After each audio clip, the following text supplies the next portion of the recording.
الشیطان الرجیم بسم اللہ الرحمن الرحیم توکلت علی الحی الذی لا یموت افوض امری الی اللہ ان اللہ بصیر بالعباد وما توفیقی الا باللہ۔ مولا امیر المومنین حضرت علی علیہ السلام فرماتے ہیں علیک بذکر اللہ، خدا کو ضرور یاد کیجئے۔ علیک بذکر اللہ، خدا کو ضرور یاد کیجئے۔ من ذکر اللہ ذکرہ، جس نے اللہ کو یاد کیا اللہ اسے یاد رکھے گا۔ بحث ہماری آج الموجز فی اصول الفقہ جلد اول جو پہلا حصہ بنتا ہے اس میں آج یہ ہے آغا جان الفصل السادس تخصیص الکتاب بخبر الواحد۔ تخصیص الکتاب بخبر الواحد، آپ کی توجہ کا میں خصوصی طالب ہوں، مطلب اچھا ہے، دقیق ہے، ذرا غور فرمائیے گا۔ اصولیوں کا پہلے موضوع ایک مرتبہ پھر عرض کر دوں، تخصیص الکتاب بخبر الواحد، کتاب قرآن مجید کو تخصیص دینا خبر واحد کے ذریعے سے، یہ ہے موضوع گفتگو۔ اصولیوں کا اتفاق ہے کہ قرآن مجید کو قرآن مجید کے ذریعے سے تخصیص دے سکتے ہیں۔ قرآن مجید میں ایک جگہ پہ عام ہے، دوسری جگہ پہ خاص ہے، تو قرآن کے ذریعے سے قرآن کو تخصیص دے سکتے ہیں، اتفاق ہے۔ اور اس بات میں بھی اتفاق ہے کہ قرآن مجید کو خبر متواتر کے ذریعے سے بھی تخصیص دے سکتے ہیں۔ ٹھیک ہو گئی بات؟ اختلاف اس میں ہے کہ کتاب جو قرآن مجید ہے اس کو خبر واحد کے ذریعے سے تخصیص دے سکتے ہیں یا نہیں، اس میں اصولیوں کا اختلاف ہے۔ اور اس کتاب کے اندر فرمایا جا رہا ہے کہ 3 قول ہیں، قرآن مجید کتاب کو خبر واحد کے ذریعے تخصیص دینا جائز ہے، جائز نہیں ہے۔ کتنے قول ہیں آگا جان؟ 3 قول ہیں۔ پہلا قول یہ کہتا ہے عدم الجواز مطلقاً، مطلقاً بعد والی تفصیل کو جب ہم سمجھیں گے نا تو مطلقاً تفصیل کے مقابلے میں جائز نہیں ہے مطلقاً۔ دوسرا قول الجواز مطلقاً، جائز ہے مطلقاً، یہ بھی تفصیل کے مقابلے میں۔ تیسرا قول کیا ہے؟ تفصیل دی ہے، کس میں؟ بین تخصیص الکتاب مخصص قطعی قبل خبر الواحد، کہ اگر کتاب کو ایک مخصص قطعی کے ذریعے سے پہلے تخصیص دی جا چکی ہے کتاب کو، تو پھر خبر واحد کے ذریعے سے بھی تخصیص دے سکتے ہیں۔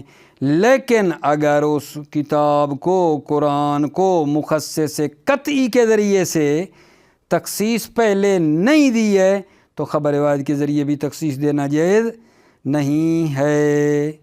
ٹھیک ہے؟ کلی بات آپ نے لی یا نہ لی؟ قرآن مجید کو خبر واحد کے ذریعے سے تخصیص دے سکتے ہیں یا نہیں دے سکتے ہیں، اختلاف ہے۔ اور وہ جو اختلاف اس کتاب میں بیان ہوا ہے اس میں یہ بتایا کہ 3 قول ہیں اس میں۔ پہلا قول یہ ہے عدم الجواز، نمبر 2 دوسرا قول دوسرا قول میرا آگے جان الجواز مطلقاً، تیسرا قول تفصیل، کہ تفصیل دی ہے کہ اس کتاب کو اگر مخصص قطعی کے ذریعے سے پہلے تخصیص دی ہے تو خبر واحد کے ذریعے بھی تخصیص دے سکتے ہیں، اگر اس کتاب کو مخصص قطعی کے ذریعے پہلے تخصیص نہیں ہوئی تو خبر واحد کے ذریعے بھی تخصیص دینا جائز نہیں ہے۔ ٹھیک ہے؟ متأخرین نے استدلال کیا ہے کہ خبر واحد کو کے ذریعے سے کتاب کو تخصیص دینا جائز ہے، اور اس کی 2 وجہ بیان کی ہیں۔ متأخرین نے خبر واحد کے ذریعے سے قرآن کو تخصیص دینے کو جائز قرار دیا ہے، متأخرین نے، کہ خبر واحد کے ذریعے سے کتاب کو تخصیص دے سکتے ہیں، اور اس کی 2 وجہ بیان کی ہیں بوجہین۔ پہلی وجہ یہ ہے، توجہ چاہتا ہوں آپ بھائیوں کی، اصحاب کی سیرت جاری ہوئی ہے کہ وہ خبر واحد کے اوپر عمل کرتے ہیں، عمومات کتاب کے مقابلے میں خبر واحد پر اصحاب عمل کرتے ہوئے نظر آتے ہیں ہمیں، ٹھیک ہے۔ جیسے جناب مثلاً یہ ایک آیہ آئی ہے، یوصیکم اللہ فی اولادکم لذکر مثل حظ الانثیین، ٹھیک ہے، کہ اللہ تعالیٰ تمہاری اولاد کے بارے میں وصیت کرتا ہے، ٹھیک ہے، لذکر مثل حظ الانثیین، مرد کا حصہ برابر ہے دو عورتوں کے حصہ کے، ٹھیک ہے یا نہیں، یعنی مرد کا حصہ مطلب ہے ڈبل ہے، ٹھیک ہے نا، مرد کو دگنا ملتا ہے اس عورت سے جب ایسا ہے، ٹھیک ہے یا نہیں، یہ بات آ گئی۔ سنت کے ذریعے اس کی تخصیص آئی ہے، لا میراث للقاتل، اگر کوئی قاتل ہو تو اس کی میراث نہیں، علماء نے اس پر عمل کیا ہے، اصحاب نے اس پہ عمل کیا ہے۔ لذکر مثل حظ الانثیین، وہ تو تھا کہ ذکر کو انثیٰ کے جو ہے حصہ مذکر کو زیادہ ملتا ہے مؤنث سے، لیکن سنت کے ذریعے یہ تخصیص آئی ہے کہ لا میراث للقاتل، قاتل کوئی ہو نا اگر، ٹھیک ہے، تو اس کے لیے میراث نہیں ہے، قاتل کے لیے میراث نہیں ہے۔ اگر خدا نخواستہ کوئی بیٹا باپ کو قتل کر دے نعوذ باللہ، تو اس بیٹے کو کوئی میراث وغیرہ نہیں ملتی، آگا جان لا میراث للقاتل، آپ لومہ میں کتاب میراث میں پڑھیں گے کہ قاتل کے لیے کوئی میراث نہیں ہے، اگرچہ وہ مثلا بیٹا ہے بڑا قریبی ہے لیکن اس کو میراث نہیں ملتی ہے۔ یا ایک اور آیت آئی ہے، ٹھیک ہے نا، احل لکم ما وراء ذالکم، ٹھیک ہے، کہ البتہ قرآن مجید میں کچھ عورتوں کا ذکر ہے کہ یہ عورتیں تمہارے اوپر حرام ہیں، پھر فرمایا احل لکم ما وراء ذالکم، ان کے علاوہ جو ہے نا باقی تمہارے لیے حلال ہیں، یہ بات آ گئی، احل لکم ما وراء ذالکم۔ سنت کے ذریعے سے پھر یہ تخصیص ہوئی ہے، یہ آیہ حلیت کی تخصیص ہوئی ہے کہ آدمی جو ہے نا اپنی بیوی کی پھوپھی اور خالہ سے شادی نہیں کر سکتا ہے، بیوی کی پھوپھی خالہ سے جو ہے ازدواج نہیں کر سکتا ہے۔ یا مثلا ایک اور آپ کی خدمت میں پہلے میں نے پڑھی تھی حدیث کہ الربا حرام، ٹھیک ہے، ربا بلکہ آیا میں ہے کہ ربا حرام ہے، اب اس کی تخصیص ہو گئی ہے کہ والد اور باپ اور بیٹا، والد اور والد مطلب ہے ولد اور والد، باپ اور بیٹا اور میاں بیوی کے درمیان جو ہے ربا نہیں ہے۔ تو دیکھ رہے ہو، یعنی عام کو جو ہے تخصیص لگاتے ہیں خبر واحد کے ذریعے سے۔ تو یہ متأخرین بزرگوار فرما رہے ہیں کہ خبر واحد پر جو ہے عمل ہوا ہے، عام کے مقابلے میں خبر واحد کے اوپر علماء نے اصحاب نے عمل کیا ہے، ٹھیک ہے، یہ پہلی وجہ ہے۔ اور دوسری وجہ بیان کرتے ہیں کہ اگر ہم لوگ خبر واحد کے ذریعے سے کتاب کو تخصیص لگانے کے قائل نہ ہوں، لم نقل بجواز تخصیص الکتاب بخبر الواحد، اگر خبر واحد کے ذریعے سے قرآن مجید کو تخصیص لگانے کے قائل نہ ہوں، ٹھیک ہے، تو پھر یہ ہے کہ خبر واحد کی لغویت لازم آئے گی، بطور کلی خبر واحد لغو ہو جائے گی۔ خبر واحد وہ حجت ہے، خبر واحد کی حجیت کو ہم ثابت کرتے ہیں، ٹھیک ہے، اگر خبر واحد کے ذریعے سے آپ قرآن کو تخصیص نہیں لگا سکتے تو بطور کلی خبر واحد جو ہے وہ جو ہے لغو ہو جائے گی، خبر واحد کی حجیت لغو ہو جائے گی، کیونکہ کوئی خبر نہیں ہے مگر یہ کہ عمومات قرآن کے وہ مخالف ہوتی ہے، ٹھیک ہے، فرماتے ہیں جو بھی خبر واحد آئی ہے وہ قرآن کے عمومات کی کیا ہے، مخالف ہے، ٹھیک ہے، یہ بات کی ہے۔ تو جب ہم خبر واحد پر عمل نہیں کریں گے اور اس کے ذریعے سے کتاب کو تخصیص نہیں لگائیں گے تو سمجھو خبر واحد کی حجیت لغو ہو جائے گی۔ یہ دوسری وجہ ہے جو کہتے ہیں خبر واحد کے ذریعے سے تخصیص لگا سکتے ہیں، ٹھیک ہے۔ لیکن مصنف کی نظر ہے کہ یہ جو دوسری وجہ آپ نے کی ہے کہ جو بھی خبر ہے وہ قرآن کے مخالف ہے، اس میں بہت مبالغہ ہے، اغراق ہے، مبالغہ بہت زیادہ کیا گیا ہے، کیونکہ اکثر آیات جو وارد ہوئی ہیں، ٹھیک ہے نا، نماز، زکوٰۃ، روزہ کے بارے میں، وہ مقام اصل تشریح میں تھی۔ نماز واجب ہے، روزہ واجب ہے، زکوٰۃ واجب ہے، ٹھیک ہے نا، یہ تھا اس میں۔ خبر واحد آ کر ان مجملات کو واضح کرتی ہے۔ خبر واحد مثلا جب آ گیا قرآن میں کہ نماز واجب ہے، خبر واحد آئی، خبر واحد آ کر کہتی ہے کہ نماز تم اس طرح پڑھو، اتنی رکعت ہے، یہ ہے، یہ ہے۔ قرآن میں تو آیا زکوٰۃ واجب ہے، اصل حکم آیا ہے، اس کی وضاحت آ کر خبر واحد اگر کرتی ہے تو اس کا ہم مخالف نہیں سمجھتے ہیں، بلکہ یہ خبر واحد خدمت قرآن کر رہی ہے، خدمت قرآن میں ہے، ٹھیک ہے، اس کی وضاحت کر رہی ہے، اس کو ہم مخالف قرآن نہیں کہہ سکتے ہیں، ٹھیک ہے۔ آخر میں آگے فرما رہے ہیں کہ قرآن مجید کو تخصیص دینا خبر واحد کے ذریعے سے، ٹھیک ہے نا، اگر ہم قائل بھی ہو جائیں تو ہم قرآن مجید کو خبر واحد کے ذریعے سے نسخ نہیں کر سکتے ہیں۔ یہ بات صد در صد ہے کہ قرآن مجید کو خبر واحد کے ذریعے سے ہم، ٹھیک ہے، خبر واحد آ جائے اور قرآن کی کسی آیت کو ہم نسخ کر دیں، نسخ کرنا جائز اصلاً نہیں ہے، اگر ہم جواز تخصیص کے قائل ہو بھی جائیں، ٹھیک ہے۔ ترجمہ کرتا ہوں، مطلب بلا میں نے کس حد تک آپ کی خدمت میں پہنچا دیے میرے عزیزو۔ بات کیا کی ہے آج کے درس میں کہ بھائی قرآن مجید کو خبر واحد کے ذریعے سے تخصیص لگا سکتے ہیں یا نہیں لگا سکتے؟ جی 3 قول ہیں جی۔ پہلا کہتا ہے جائز نہیں ہے مطلقاً، دوسرا کہتا ہے جائز ہے مطلقاً، تیسرا تفصیل کا قائل ہے کہ اگر اس کتاب کو پہلے ایک مخصص قطعی کے ذریعے تخصیص دی جا چکی ہے تو خبر واحد کے ذریعے بھی دی جا سکتی ہے۔ اگر خبر معذرت اگر کتاب کو مخصص قطعی کے ذریعے سے پہلے تخصیص نہیں دی تو خبر واحد کے ذریعے بھی نہیں دے سکتے ہیں۔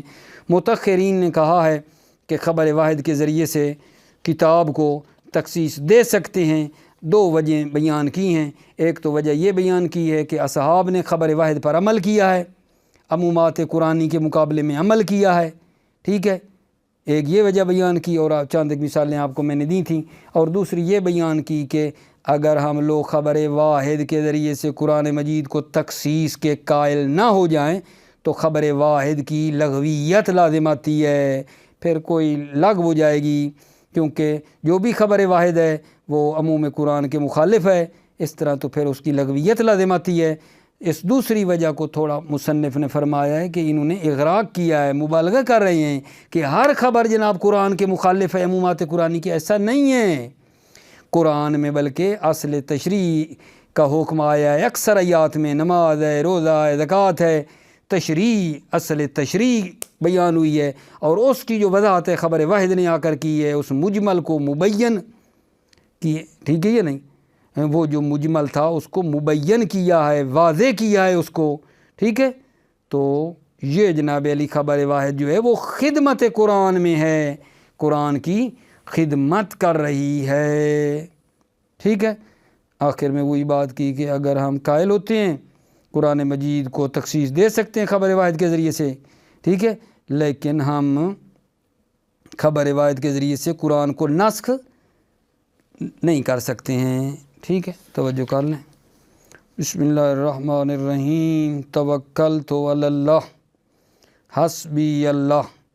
الفصل السادس، 6 فصل، تخصیص الکتاب بخبر الواحد، کتاب کی تخصیص کرنا خبر واحد کے ذریعے سے۔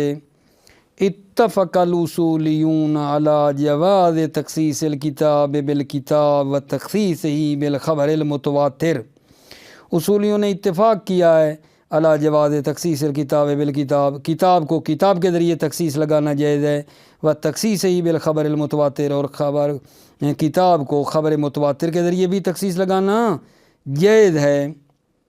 وَاخْتَلَفُوا فِي جَوَازِ تَخْصِيصِ الْكِتَابِ بِخَبَرِ الْوَاحِدِ عَلَىٰ أَقْوَالٍ ثَلَاثَةٍ، اصولیوں نے اختلاف کیا ہے کتاب کو خبر واحد کے ذریعے تخصیص لگانے کے جواز میں اختلافو علی اقوال ثلاثہ، اختلاف کیا 3 اقوال پر۔ القول الاول، پہلا قول آگا جان، عدم الجواز مطلقاً، جائز نہیں ہے مطلقاً، یعنی کیا بات بلا، خبر واحد کے ذریعے سے قرآن کو تخصیص لگانا جائز نہیں ہے مطلقاً، چاہے اس کتاب کی مخصص قطعی کے ذریعے سے تخصیص پہلے خبر واحد سے لگ چکی ہو یا نہ، ٹھیک ہے۔ مطلقاً جو ہے اصلاً خبر واحد کے ذریعے سے قرآن کو تخصیص دینا جائز نہیں ہے۔ وہو خیارۃ السید المرتضیٰ فی ذریعہ والشیخ طوسی فی العدہ والمحقق فی المعارج، اس کو اختیار کیا سید مرتضیٰ نے کتاب ذریعہ میں، شیخ طوسی نے عدہ میں، اور محقق نے معارج میں اپنی کتاب میں۔ القول ثانی الجواز مطلقاً، دوسرا قول ہے جواز مطلقاً، مطلق بھی تفصیل والا جو تیسرا قول ہے اس کے مقابلے کے لیے مطلقاً جائز ہے۔ وہو خیرۃ المتأخرین، متأخرین نے اختیار کیا ہے۔ القول الثالث، تیسرا قول ہے آگا جان، التفصیل بین تخصیص الکتاب بمخصص قطعی قبل خبر الواحد، تفصیل دی ہے بین تخصیص الکتاب، جب کتاب کو تخصیص دی ہو مخصص قطعی کے ذریعے سے، قبل خبر الواحد، خبر واحد سے پہلے تخصیص دی ہو، فیجوز بہی ایضاً، تو خبر واحد کے ذریعے بھی تخصیص جائز ہے۔ وعدم ہی، یعنی کیا، کتاب کو مخصص قطعی کے ذریعے سے تخصیص نہ دیو قبل خبر الواحد، خبر واحد سے پہلے، فلا یجوز بہی، تو خبر واحد کے ذریعے بھی تخصیص لگانا جائز نہیں ہے۔ ٹھیک ہو گئی بات۔ استدل المتأخرون علی جواز تخصیص الکتاب بخبر الواحد بوجہین، متأخرون نے استدلال کیا ہے علی جواز تخصیص الکتاب، کتاب کو تخصیص لگانا جائز ہے بخبر الواحد، خبر واحد کے ذریعے سے، بوجہین، 2 دلیلوں کے ذریعے سے استدلال کیا ہے۔ الوجہ الاول، پہلی وجہ، جریان سیرت الاصحاب علی العمل بالاخبار الاحاد فی قبال عمومات الکتاب، اصحاب کی سیرت جاری ہوئی ہے کہ اخبار احاد پر عمل کرتے ہیں در مقابل عمومات کتاب۔ یہ ایک سوال مقدر کا جواب ہے۔ سوال یہ ہے جو ابھی پڑھنے لگا ہوں مقدر، کہ یہ جو خبر واحد پر عمل کرتے تھے شاید کوئی قرینہ ساتھ تھا جو مفید علم تھا، اس کا جواب یہ نہیں، کوئی قرینہ وغیرہ نہیں تھا۔ وَاحْتِمَالٌ يَكُونَ ذَلِكَ بِوَاسِطَةِ الْقَرَائِنِ الْمُفِيدَةِ لِلْعِلْمِ بَعِيدٌ جِدًّا، یہ احتمال دینا کہ یہ جو ہے خبر واحد پر عمل بواسطہ قرائن تھا جو مفید علم تھے، یہ بعید جداً، یہ احتمال بعید جداً، یہ احتمال بعید ہے۔ فمثلاً خصصت آیت المیراث یوصیکم اللہ فی اولادکم للذکر مثل حظ الانثیین، بسنت آیہ میراث کی سنت کے ذریعے کیا کی گئی ہے، تخصیص دی گئی ہے۔ آیہ میراث جو کہتی ہے یوصیکم اللہ فی اولادکم، اللہ تعالیٰ تمہیں تمہاری اولاد کے بارے میں وصیت کرتا ہے، لذکر مثل حظ الانثیین، کہ مرد کا حصہ برابر ہے 2 عورتوں کے حصہ کے، ٹھیک ہے۔ بس خصصت آیت المیراث بالسنہ، آیہ میراث تخصیص دی گئی ہے سنت کے ذریعے کا قول ہے، جیسے یہ قول ہے لا میراث للقاتل، قاتل کے لیے میراث نہیں ہے۔ وخصصت آیت حلیت النساء آنی قولی آنی قولہ احل لکم ما وراء ذالکم، آیہ حلیت النساء جو ہے یہ بھی تخصیص ہو گئی ہے، ٹھیک ہے یا نہیں، بے ما ورد فی السنت، جو سنت میں وارد ہوا ہے اس کے ذریعے تخصیص ہو گئی ہے۔ حلیت نساء کیا ہے، آنی قولہ احل لکم ما وراء ذالکم، اور حلال ہیں تمہارے لیے وہ عورتیں جو علاوہ ہیں ان کے، پہلے بیان ہوتا آ رہا ہے نا، اس کے بعد یہ آیت آئی ہے احل لکم ما وراء ذالکم، تمہارے لیے حلال ہیں ما وراء ذالکم، ٹھیک ہے، حلال ہیں تمہارے لیے وہ عورتیں جو ان کے علاوہ ہیں۔ تو یہ جو ہے یہ حلیت والی آیت، ٹھیک ہے نا، یہ خاص ہو گئی ہے بما ورد فی السنہ، جو سنت میں آیا ہے، من ان المرأۃ لا تزوج، جو عمتها و خالتها، کہ آدمی اپنی بیوی کی اماں اور خالہ سے شادی نہیں کر سکتا، نکاح نہیں کر سکتا ہے۔ وخصصت آیت حرمت ربا بما دل علی الجواز بین الولد والوالد وزوج وزوجہ، آیا حرمت ربا خاص ہو گئی ہے جو دلالت کرتا ہے کہ بیٹے اور والد کے درمیان ربا اور میاں اور بیوی کے درمیان ربا جائز ہے۔ خصصت آیت حرمت ربا، آیا حرمت ربا کی تخصیص ہوئی ہے کس چیز کے ذریعے؟ بما دل علی الجواز بین الولد والوالد، کہ جو دلالت کرتی ہے کہ ربا جائز ہے باپ اور بیٹے کے درمیان اور میاں بیوی کے درمیان تمام۔ دوسری وجہ الوجہ الثانی اذا لم نقل بجواز تخصیص الکتاب بخبر الواحد لازم الغاء الخبر بالمرہ، جب ہم کتاب کو خبر واحد کے ذریعے تخصیص کے جواز کے قائل نہ ہوں، ٹھیک ہے، لازم اذا کا جواب ہے لازم الغاء الخبر بالمرہ، بالمرہ بطور کلی از اساس خبر کا لغویت لازم آئے گی۔ اذ ما من حکم مروی بخبر الواحد الا بخلاف عموم الکتاب، کیونکہ جو بھی حکم آیا ہے مروی خبر واحد سے، ٹھیک ہے، ما من حکم مروی، جو بھی حکم آیا ہے خبر واحد میں، الا بخلاف عموم الکتاب، مگر یہ کہ وہ حکم کیا ہے؟ عموم کتاب کے مخالف ہے، ٹھیک ہے۔ ولو بمثل عمومات الحل، اگرچہ بمثل عمومات حل ہی ہو، جو اوپر عمومات حل آئی ہیں، احل لکم ما وراء ذالکم، ولا یخلو الوجہ ثانی اغراق، یہ دوسری وجہ اغراق اور مبالغہ سے خالی نہیں ہے، یہی الوجہ ثانی، کہ یہ جو کہتی ہے کہ ہر خبر جو ہے نا وہ عموم کتاب کے مخالف ہے جی، ٹھیک ہے، کہ نا بھائی ایسی تو بات نہیں ہے نا۔ لأن کثیرا من الآیات الواردۃ حول الصلاۃ والزکوٰۃ والصوم وغیرہ واردۃ فی مقام اصل تشریع، توجہ چاہتا ہوں، کیوں یہ اغراق سے خالی نہیں ہے؟ اس لیے کہ بہت سی آیات جو وارد ہوئی ہیں نماز کے بارے میں، زکوٰۃ کے بارے میں، روزہ کے بارے میں وغیرہ، اور ان کے علاوہ واردۃ فی اصل التشریع، فی مقام اصل التشریع، وہ آئی ہیں مقام اصل تشریع کے بارے میں۔ وَلِأَجْلِ ذَلِكَ تَحْتَاجُ إِلَى الْبَيَانِ، اس لیے وہ محتاج ہیں بیان کی۔ وخبر الواحد بعد ثبوت حجیت یکون مبینا لمجملات و موضحا لمبہمات، خبر واحد جو ہے بعد ثبوت حجیت، خبر واحد کی حجیت کے ثابت ہونے کے بعد یہ مبین ہے مجملات ہی، مجملات کو بیان کرنے والی ہے، و موضحا لمبہمات، اس مبہمات قرآنی کو کیا کرتی ہے؟ واضح کرتی ہے۔ ولا یعد مثل ذلک مخالفا للقرآن، اور یہ جو ہے نا جو واضح کرتی ہے، ٹھیک ہے، مبہم کو، ٹھیک ہے، یا بیان کرتی ہے مجمل کو، یہ کیا ہے جان؟ لا یعد مثل ذلک، اس کی مثل لا یعد مخالفا للقرآن، قرآن کے مخالف شمار نہیں کیا جاتا، و معارضا لا، اور قرآن کے معارض شمار نہیں کیا جاتا اس خبر کو، بل یکون فی خدمت القرآن، بلکہ یہ قرآن کی خدمت میں ہے یہ خبر۔ والغایۃ المہمہ من وراء حجیت خبر الواحد ہو ذالک، غایت اور مقصد مہم جو حجیت خبر واحد کے پیچھے ہے، ہو ذالک، وہ یہی ہے، خدمت قرآن ہے، ذالک یعنی خدمت قرآن ہے۔ ثم لو قلنا بجواز تخصیص القرآن بخبر الواحد لا نجیز نسخہ بہی، پس اگر ہم قائل ہو جائیں بجواز تخصیص القرآن بخبر الواحد، قرآن کو تخصیص جائز ہے خبر واحد کے ذریعے سے، لا نجیز نسخہ بہی، قرآن کو خبر واحد کے ذریعے نسخ کرنا جائز نہیں ہے، کیوں؟